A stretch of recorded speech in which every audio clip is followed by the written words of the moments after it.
Mecafel cette année, donc 5e édition dédiée à la pulvérisation. La première édition Mecafel qui avait eu lieu en 2015 portait sur cette thématique. On était au tout début de nouveaux équipements qui apparaissaient sur le marché.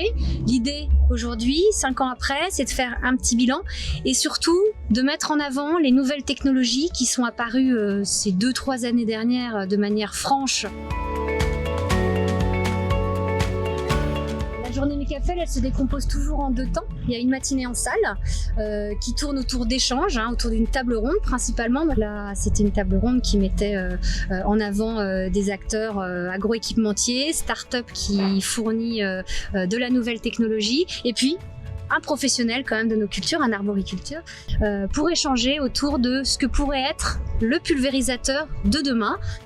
La journée se poursuit donc sur le terrain avec des démonstrations en dynamique dans les vergers et sur les cultures légumières qu'on a semées pour l'occasion. On tend vers une pulvérisation de précision qu'on peut définir comme pouvoir appliquer le bon produit au bon moment, à la bonne dose et au bon endroit.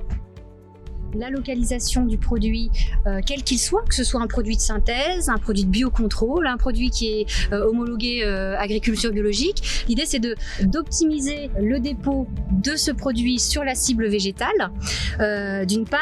La pulvérisation de précision, elle va aussi dans le sens de la réduction des doses par des capteurs de végétation, par exemple, qui va permettre de couper la pulvérisation au moment où il n'y a plus de végétation.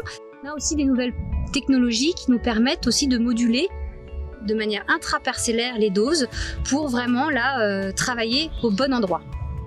Ces expérimentations à court terme pourront dorénavant être conduites dans un contexte plus général. C'est IFL qui va pouvoir mener des travaux sur la robotique, sur l'automatisation, sur la pulvérisation, sur la mécanisation dédiée aux cultures fruitières et légumières au sein donc d'une plateforme qu'on a baptisée TITEC, Transfert, Innovation, Technologie, qui sera dédiée à la fois à des travaux de recherche et développement, sera dédiée aussi à de la prestation et qui sera ouvert à tous les acteurs de la filière, tant les agrofournisseurs, les constructeurs, les startups et nos professionnels aussi, et les partenaires de recherche et d'expérimentation qu'on a déjà actuellement et qui vont se développer par ailleurs.